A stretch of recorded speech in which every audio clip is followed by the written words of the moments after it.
Tuhan mendatangkan berkat. Amin. Siapa yang mau berkat? Boleh melambaikan tangan? Yang nggak melambaikan tangan berarti nggak mau berkat. Gitu nggak? Nggak ya. Berkat itu pasti kita mau. Ya, berkat kesehatan, berkat ekonomi dipulihkan, berkat apa lagi? Hubungan. Ya, yang utama hubungan ya. Nah, di sini kita mau belajar dari kisah saat Raja Daud membawa tabut perjanjian ke rumah Obed-Edom. Mungkin di sini ada jemaat juga yang sudah tahu kisahnya ya, mungkin yang lebih paham juga tentang Alkitab. Tapi marilah kita sama-sama belajar mengingat kembali, di mana kali ini kita akan mengupas bahwa yuk kita harus mencontoh seperti Obed-Edom yang menerima berkat Tuhan, yang menerima Tuhan tinggal di dalam keluarganya. Nah, baiklah, Bapak Ibu Saudara, kita saksikan di layar berikut ini. Ini ada ilustrasi di mana ada satu keluarga yang mempersiapkan rumahnya, dibersihkan, dipel, disapu, dielap sampai kinclong, ya, sampai mungkin dari depan pun udah kelihatan bling-blingnya, ya. Nah, ini tuh ngapain sih mereka bersih-bersih? Bukan tanpa satu tujuan mereka bersih-bersih tentunya. Mereka akan menerima tamu agung. Contoh, misalkan akan kedatangan seorang pejabat, presiden, atau siapapun itu yang kita anggap itu lebih di atas kita. Nah, pasti kan kita akan bersihkan rumah kita. Nah, begitupun dengan kita. Kita mau menerima Tuhan masuk ke dalam hidup kita, otomatis kita juga harus membersihkan diri kita. Amin. Kita mau belajar di sini, kita mau membersihkan diri kita mau ganti masa lalu kita yang dulunya asalnya gelap, sekarang jadilah terang. Amin. Nah, kita mau baca di dalam 2 Samuel 6 ayat 9 sampai 12. Bapak Ibu Saudara, maaf, dibacakan? Boleh kita sama-sama baca? 2 Samuel 6 ayat 9 sampai 12. Pada waktu itu Daud menjadi takut kepada Tuhan. Bagaimana tabut itu dapat sampai kepadaku? Ayat 10.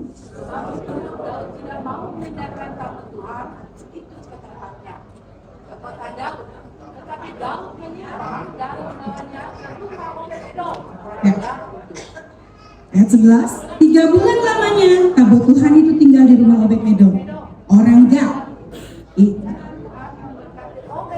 Dan amin. Nah, di ayat 12 diberitahukanlah kepada Raja Daud, demikianlah Tuhan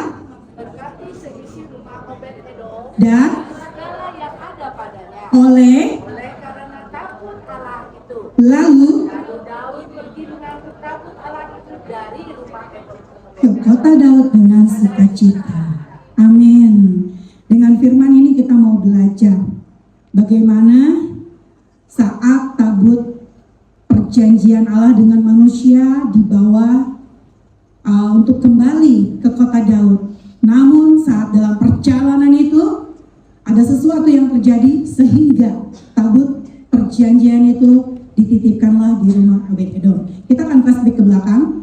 Nah, isi dari tabut perjanjian itu mungkin saudara juga sudah tahu bahwa di dalamnya itu ada 3 benda. Yang pertama adalah 2 loh batu. Nah, yang kedua ada buli-buli mana, dan yang ketiga adalah tongkat Harun. Nah, kita akan belajar bahwa 2 loh batu itu berisikan 10 perintah Allah. 10 perintah Allah, 10 perintah Allah yang tidak boleh manusia langgar. Karena kalau kita melanggar, hukumnya adalah mati. Seperti yang Musa lakukan. Nah, 2 loh batu itu melambangkan hukum Allah dan perjanjiannya. Nah, lantas di sana ada mana juga. Buli-buli berisikan mana adalah yang berarti roti surga. Roti surga ini yang memberi makan 40 tahun bangsa Israel yang muter-muter di tanah Mesir. Ya, begitupun juga dengan tongkat Harun. Tongkat Harun yang melambangkan bahwa kuasa Allah dan kepemimpinan yang dipilihnya. Tongkat itu kering, tapi dengan kuasa Allah tongkat itu akhirnya bertumbuh tunas dan berbuah. Amin, Bapak Ibu Saudara. Nah, ini yang mau kita ambil, bahwa kita harus menyimpan tabut perjanjian perjanjian Allah itu di dalam rumah kita. Karena tabut perjanjian ini yang akan membawa kita untuk menjadi keluarga yang sesuai dengan yang Tuhan mau. Nah, di sini ada juga yang melanggar apa yang Tuhan perintahkan. Perjalanan dari yang dilakukan oleh rombongannya Daud ini memakan korban. Kenapa? Karena ketidaktaatan. Tuhan udah bilang bahwa tabut perjanjian ini nggak boleh disentuh. Tetapi Uza menyentuh, walaupun saat itu Uza itu menyentuh dengan tidak sengaja karena ingin menyelamatkan tabut tersebut. Tapi Tuhan tidak perlu diselamatkan, Tuhan hanya perlu dipatuhi. Segala perintahnya perlu dipatuhi. Nah, sehingga lembunya tersandung. Padahal Tuhan sudah berfirman bahwa si tabut ini nggak bisa dipakai lembu, tapi harus diusung dengan tandu. Nah, dasar manusia pengen cari simpel, kayak zaman sekarang, maunya praktis, betul? Karena buang waktu, karena buang tenaga, karena buang biaya dan lain-lain. Akhirnya mereka memutuskan untuk menaikkan tabut itu ke dalam lembu. Akhirnya lembu itu terjatuh dan akhirnya Uza yang menjadi korban dan sampai menyentuh tabut perjanjian tersebut sampai Uza pun meninggal saat itu juga. Ya, Tuhan menghukum Uza. Tuhan kejam nggak saat itu? Kelihatannya kejam. Tapi ingat, balik lagi ke perjanjian Tuhan. Ya, Tuhan mau mengajar untuk kita disiplin sesuai dengan kehendak Tuhan. Daud di situ menjadi takut. Saat Daud menjadi takut, dia bingung mau ngapain dengan tabut ini. Sampai akhirnya Daud menitipkan di rumah Obed-Edom. Sampai di rumah Obed-Edom, kebayang nggak sih Bapak Ibu Saudara kalau misalkan kita lihat di depan rumah kita nih ada iring-iringan lewat, terus tiba-tiba memakan korban. Terus udah gitu siang punya barang, udah nggak mau bawa lagi, takut terjadi kecelakaan, titip aja lah di rumah kamu. Sok. Sundanya keluar ya. Ya, gimana kalian gitu loh semua yang ada di sini? Mau nggak sih nerima titipan itu gitu? Jujur ya. Kalau saya belum punya iman yang kuat, saya juga takut ya. Tapi Obed-Edom ini dia sebagai imam dalam keluarganya, dia mengambil keputusan, baiklah saya akan simpan tabut Tuhan itu. Karena saya tahu isinya apa. Karena saya tahu tujuannya apa. Tapi kan hanya Obed-Edom yang nerima, nggak tahu istrinya. Istrinya belum tentu juga setuju, bisa aja bed, jangan bed gitu kan, enggak kan? Nah, belum lagi nanti si anak-anaknya. Dalam Alkitab tertulis bahwa Obed-Edom itu mempunyai 8 putra. Pasti kan suaranya lebih banyak lagi. Kalau dicampur sama istrinya berarti 9 suara. Tapi apa yang diambil Obed-Edom? Keputusan sebagai imam dalam keluarga. Tapi keputusan yang benar. Karena dia sudah tahu bahwa isi tabut itu adalah 10 perintah Allah, roti yang memberi makan orang Israel, tongkat kekuasaan, jelas itu milik Allah semua. Itu yang dibawa sama kepala keluarga ini. Obed-Edom membuka rumahnya bagi tabut Tuhan. Ia tidak hanya menerima benda suci lain, tetapi menyambut hadirat Tuhan dengan hormat dan iman. Iman Obed-Edom yang membuat tabut itu ada di rumahnya. Nah, oleh karena itu apa yang kita pelajari? Hadirat Tuhan dimulai dari hati yang terbuka. Obed-Edom membuka hatinya untuk menerima tabut itu. Obed-Edom juga di sini mungkin rumahnya nggak mewah gitu loh. Tuhan juga nggak butuh rumah yang mewah untuk disinggahi. Tuhan bisa masuk dimanapun juga, ya. Dan keluarga yang mengutamakan Tuhan itu yang Tuhan mau, ya. Dan yang kedua adalah penyembahan adalah gaya hidup di sini. Obed-Edom dan keluarganya adalah orang yang taat beribadah kepada Tuhan, orang yang taat menyembah Tuhan, dan Tuhan memilihnya sehingga melalui tabut itu di rumah, Obed-Edom melakukan doa, melakukan gaya firman dan ketaatan hidup yang kudus setiap hari. Dan lantas di sini ketika Tuhan menjadi pusat keluarga, maka terberkatilah keluarga Obed-Edom. Ya, rumah yang membuka hati bagi Tuhan akan menjadi tempat hadiratnya tinggal. Berarti Bapak Ibu Saudara, seperti yang tadi saya katakan bahwa rumah yang jadi tempat tinggal Tuhan bukan rumah yang mewah, bukan rumah yang terbuat dari marmer, ya, tapi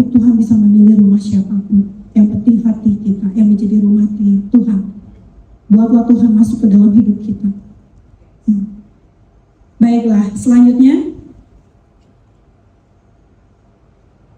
Nah, konsistensi dalam penyembahan akan membawa berkat, amin. Apa saja sih konsistensi itu? Nah, sini kita lihat ada gambar bahwa benih kalau dipupuk setiap hari, disiram air setiap hari, tumbuh enggak? Tumbuh. Itu pun iman kita.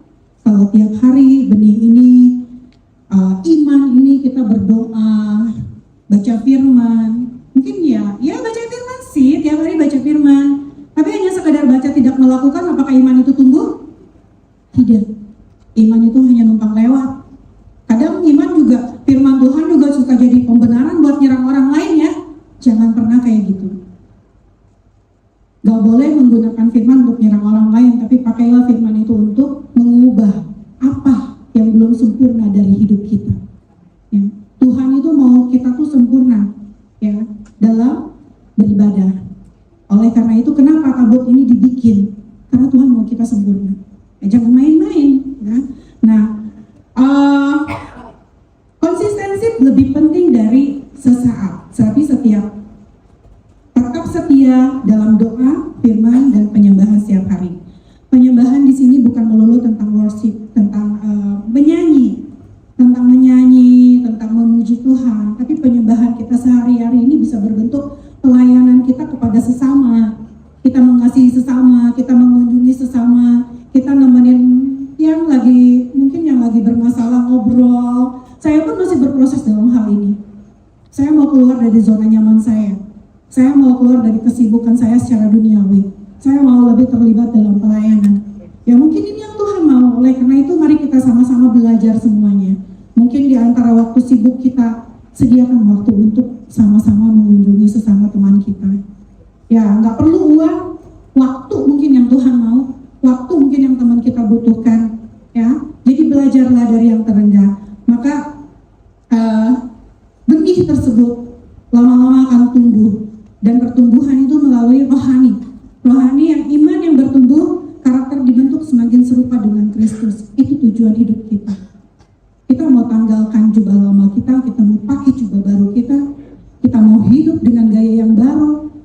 Bukannya kita, mungkin orang dunia bilang, kamu fanatik, tapi nggak gitu. Jadikanlah diri kita terang. Ya, apa yang keluar dari mulut kita perkatakanlah firman. Jelas. Ya, oleh karena firman itu yang menyelamatkan kita, dan oleh karena firman juga itu akan menular ke orang lain yang belum mengenal Kristus. Ya. Dari tumbuh, dari bibit sampai akhirnya jadi anak pohon, sampai akhirnya menjadi pohon. Nah itu karena berkat Tuhan, apalagi sampai berbuah. Ya, pohon kalau sudah berbuah, yang menikmati buahnya itu bukan pohonnya, melainkan orang lain. Jadilah itu. Maka oleh karena itu, setiap kita di sini, yuk sama-sama kita mau belajar menerima Tuhan dalam hidup kita, mematuhi 10 perintah Tuhan, dan kita mau melakukan bahwa yes, Tuhan tuh mencukupkan setiap keperluan kita. Apabila orang Israel Tuhan cukupkan dengan roti dari surga, kita pun yakin kita dicukupkan kok. Amin. Ya mungkin hari ini datang yang masih kekurangan, percayalah Tuhan punya rencana besar atas hidup kita. Ya Tuhan akan cukupkan. Amin. Nah, baiklah. Nah, berkat Tuhan akan membawa kesaksian. Seperti keluarga Obed-Edom, Bapak Ibu. Mungkin keluarga Obed-Edom sebelumnya nggak terkenal, dia bukan siapa-siapa. Tapi karena tabut perjanjian itu ada di dalam rumah Obed-Edom, sehingga mereka dimenangkan, mereka penuh damai sukacita, mereka penuh kasih, ketaatan mereka, langsung mereka dikenal oleh semua orang sehingga nyampe ke Raja Daud kembali, dan akhirnya Raja Daud berpikir, oke, diambil lagi tabut tersebut. Nah itulah yang harus kita lakukan dalam rumah kita. Bawa Tuhan di dalam rumah kita, bawa tabut perjanjian itu di rumah kita. Ya. Mungkin di sini ada keluarga yang suaminya misalkan suka marah-marah ke istri. Nah, bertobatlah. Begitupun dengan istri yang suka marah-marah ke suaminya, bertobatlah. Kenapa? Karena hal-hal hal-hal tersebut tidak baik untuk anak-anak kita. Kita ini contoh, ya, contoh untuk anak-anak kita. Begitupun anak-anak. Di sini mungkin banyak anak muda. Kalau kalian suka melawan orang tua, bertobatlah. Ya, karena itu akan menyakiti mereka. Dalam firman Tuhan juga berfirman, kalau suami-suami, kasihilah istrimu, dan istri-istri hormatilah suamimu. Anak-anak juga begitu, ya, taatilah, ya. Oke. Nah, berkat Tuhan selalu memiliki tujuan. Berkat Tuhan selalu memiliki tujuan, bukan hanya untuk berkat Tuhan selalu memiliki tujuan, bukan hanya untuk dinikmati, tetapi untuk menjadi kesaksian. Seperti tadi, bahwa Obed-Edom sudah menjadi kesaksian sehingga Raja Daud kembali mengambil tabut tersebut dan kembali mau membawa ke kota Daud, ya. Dan kehidupan yang diberkati akan menarik orang kepada orang lain, melihat damai kasih dan penyertaan Tuhan melalui keluarga kita. Bapak Ibu Saudara, mungkin di tengah-tengah keluarga kita ada saudara kita yang masih berseberangan, yang belum percaya ikut Yesus. Tetangga kita mungkin, atau orang tua kita dari sebelah, ya pokoknya banyak. Tapi dengan iman, percaya, kita menyimpan tabut itu di dalam rumah kita, yakin itu akan menyebar, terang kita akan bersinar kemana-mana. Amin. Kita semua mau melakukan itu? Haleluya, ya. Kesaksian terbesar adalah kehidupan yang diubahkan. Keluarga yang hidup bersama Tuhan akan memancarkan terang bagi sekitarnya. Jadilah terang, jadilah terang. Mungkin kalimat ini sering kali didengar, jadilah terang, jadilah terang. Tapi apakah kita sudah melakukan jadi terang itu? Pertanyaannya begitu. Lakukan dari hal terkecil. Pupuk dari sekarang, doa, baca firman, lakukan firman, maka Anda akan menjadi terang. Ya. Ketika Tuhan bekerja di dalam keluarga kita, orang lain akan melihat kemuliaannya, nama Tuhan yang diagungkan melalui setiap langkah kita, melalui setiap pembicaraan kita, melalui setiap tindak laku kita. Kita ini center, kita ini kelihatan sama orang, kita ini berbeda dari orang. Makanya karena kita berbeda, kita harus buat beda juga dengan dunia. Ini berlaku untuk saya, bukan hanya untuk Bapak Ibu Saudara. Kita semua di sini belajar. Saat saya diminta jadi pembicara, jujur kalau ngikutin daging saya nggak mau. Kenapa? Karena saya takut. Saya takut melakukan apa yang tidak bisa saya bicarakan. Tapi Tuhan mau saya lakukan itu. Kenapa? Karena itu jadi pengingat buat diri saya. Saat saya salah jalan, ingat, kamu sudah berbicara ini, kamu harus lakukan. Begitu dengan kita. Kita harus jadi kesaksian untuk orang-orang yang belum mengenal Tuhan. Ada kerinduan bahwa yuk di luar sana tuh banyak loh orang-orang yang belum terselamatkan. Jangan ngambil jemaat dari gereja lain. Ya. Cari orang-orang yang belum bergereja. Masih banyak. Kenapa jangan cari jemaat yang sudah bergereja di gereja lain? Karena nanti gembalanya marah. Kecuali memang orang itu sudah tidak mau lagi datang ke gerejanya. Ya kita harus menyelamatkan dong. Ya itu tugas kita ya. Aplikasi dalam hidup kita adalah sehari-hari ya tentunya. Di sini kita mau belajar mengaplikasikan apa yang firman Tuhan katakan melalui kisah Obed-Edom, ya, melalui kisah Uza yang mati karena melawan Tuhan gitu ya. Nah, pertama adalah jadikan Tuhan prioritas, mulaikan setiap hari bersama Tuhan. Gimana caranya? Bangun tidur doa, mau tidur doa. Awali hari dengan doa, pulang kerja, mau tidur dengan doa. Karena Tuhan itu dekat, hanya sejauh doa. Kalau misalkan kita mau telepon pasangan kita, kita mau telepon anak kita mau telepon keluarga kita harus pakai kuota. Mengatakan kangen, mengatakan I love you, harus pakai kuota. Sama Tuhan tuh enggak. Tuhan hanya dari hati. Ya, dari hati, dekat banget. Ya, jadi kalau ada orang yang masih nggak mau berdoa, aduh, kayaknya sayang banget. Yuk, mulai hari ini bertobatlah. Ya, yang kedua adalah bangun mesbah keluarga. Bangun mesbah keluarga dalam meluangkan waktu membaca firman dan berdoa bersama. Ini satu kesaksian juga ya, tapi di sini nggak ada, di sini nggak ada. Mungkin di kota lain yang pernah saya layani juga, saya nanya anak-anak sekolah minggunya ya, anak rokinya, ayo papa mama kamu suka ngajak berdoa enggak? Enggak, malah aku yang suka ngajak. Malu gak diajak sama anak? Enggak sih, gak apa-apa sih gitu kan. Gak salah juga, anaknya berarti hebat, keren kamu. Belajar ya, nanti kamu udah gede juga tetap begitu. Udah gitu, suka cerita juga antara orang tuanya berselisih paham gitu ya. Ya baiklah, mulai sekarang terapkan doa dalam keseharian kita sehari-hari. Awali dengan doa ya. Kalau memang orang tuanya nggak mau, doakan supaya mau. Tuhan pasti gerakan. Jadilah contoh buat anak muda untuk orang tua kalian ya. Nah kalau misalkan ternyata baca satu ayat, misalkan satu firman, satu perikop gitu per hari sulit, yang mau kasih dulu contoh, baik ibunya, baik ayahnya, baik anaknya. Nanti yang lain ngikutin kok kalau kita berubah ya. Nah 3, hidup dalam kasih, saling mengampuni dan saling menguatkan. Namanya hubungan itu pasti ada pakai troknya kalau orang Sunda ya. Nah namanya gelas sama piring sama sendok aja truk kalau kita makan ya. Nah itu juga sama. Kalau nggak pakai truk nggak indah, datar, nggak ngerasain marah, nggak ngerasain baikan lagi.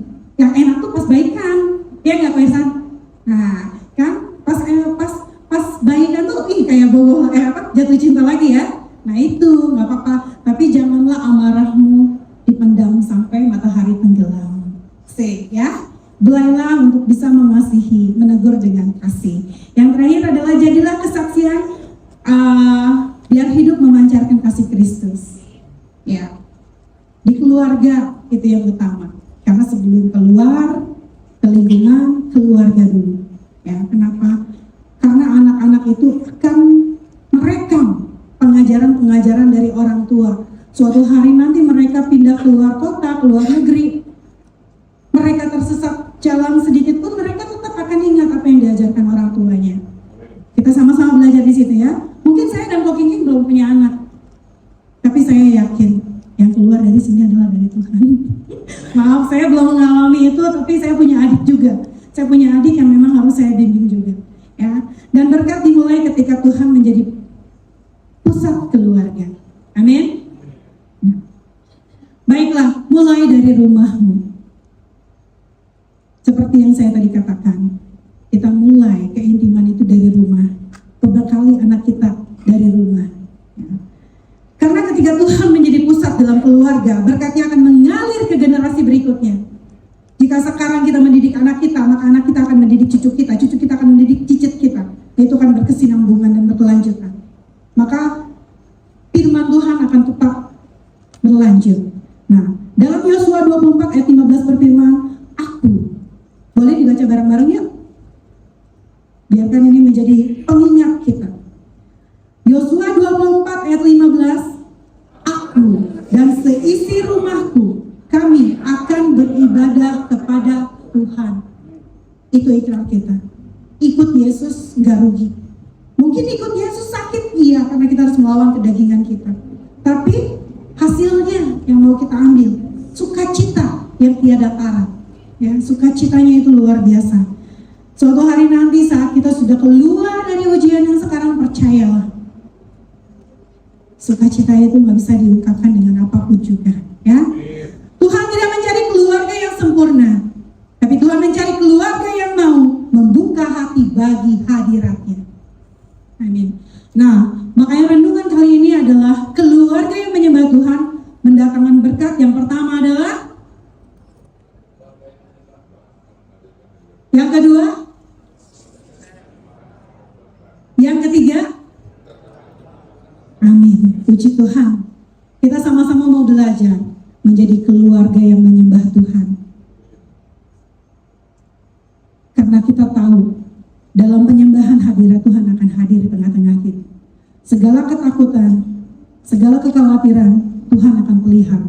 Segala kekurangan Tuhan akan cukupkan. Jika Tuhan membela orang Israel, maka Tuhan juga akan membela kita semua. Amin. Dalam kedua, konsistensi penyembahan akan membawa berkat. Saat kita menyembah Tuhan, saat kita membangun mesbah dalam rumah kita, sukacita mengalir atas hidup kita. Ya. Begitupun orang sekitar kita, orang tua kita yang belum percaya, mungkin keluarga kita yang belum percaya Yesus, mereka mengenal Yesus. Yang ketiga adalah adalah berkat Tuhan akan membawa kesaksian. Ya, saat kita dimenangkan, saat kita dimerdekakan, saat kita keluar dari ujian, kita bersaksi, menjadi saksi Kristus bahwa yes, saat saya jatuh, saya tidak sendirian. Yes, saat saya jatuh, Tuhan berserta dengan kami. Amin. Dan